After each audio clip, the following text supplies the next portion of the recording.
Kama unafanya mazoezi na kula lishe bora na bado kitambi kikaendelea kuongezeka, basi ujue una tatizo la mvurugiko wa homoni. So, mkusanyiko wa mafuta katika eneo la tumbo kutokana na mvurugiko wa homoni ndio unatupa kitambi cha homoni au hormonal belly fat. Katika miili yetu kuna mafuta aina mbili. Aina ya kwanza inaitwa subcutaneous fats. Haya ni mafuta ambayo yanakaa chini ya ngozi. Yanasaidia katika kucontrol joto la mwili, lakini pia kukupa shape. Unapoona mtu amenawili, amependeza, manake ana kiwango fulani cha haya mafuta, lakini yakizidi yaweza kupelekea shida ya viungo. Aina ya pili ni mafuta yanaitwa visceral fats.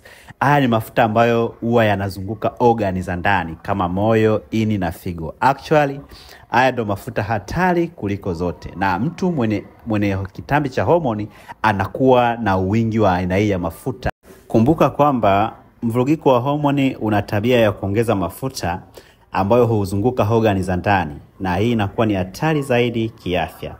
Changamoto kubwa za kiafya kama pressure, sukari, magonjwa ya moyo, uzito mkubwa na mafuta mabaya huchangiwa na mafuta yanayozunguka zile organ muhimu za ndani ikiwemo moyo, ini, figo na nyingine. Unapokuwa na changamoto ya mvurugiko wa homoni, mafuta mengi sana huhifadhiwa eneo la tumbo.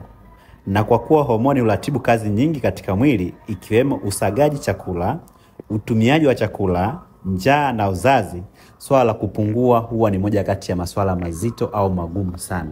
Sasa ili kujua kama kitambi chako kinatokana na mvurugiko wa homoni, una dalili na ishara ambazo huzitokeza au unakuwa nazo kama ifuatavyo. Namba 1 ni kuongezeka kwa mzunguko wa tumbo, yani kukua kwa kitambi. Kwa mwanamke ukipima kitambi chako ukakuta kimezidi inchi 35, ujue umekwisha. Na kwa mwanaume kama kitazidi 45, ujue umekwisha. Namba 2, uzito kuongezeka bila sababu ya msingi. Unaweza kuwa unafanya diet, unafanya mazoezi, lakini uzito unagoma kushuka. Ya 3 ni uchovu usioeleweka. Hata ulale masaa mengi kiasi gani, still unajihisi bado wewe ni mchovu. Ya 4 ni hamu ya vyakula vya wanga na sukari, bites, chapati, mandazi, masoda na mengine. Namba 5 ni kukosa utulivu. Kwa mfano kwa wanawake wengine wakiwa na karibia period, mara wanachukia, wanakuwa na hasira na vitu vinavyofanana na hivyo. Namba 6 ni kukosa usingizi. Unashangaa hauwezi kupata usingizi unaoeleweka. Usiku mzima unakuwa kama bundi, usingizi hauji no matter what, hata ufanyaje. Namba 7 ni shida ya mmeng'enyo wa chakula. Mara tumbo kujaa gesi, mara kubeua, mara choo kigumu.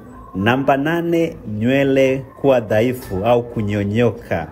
Namba 9, hedhi isiyo na mpangilio maalum.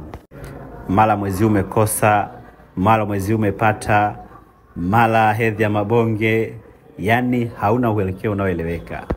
Kama una changamoto ya afya ikiwemo mvurugiko wa homoni, tutafute sasa hivi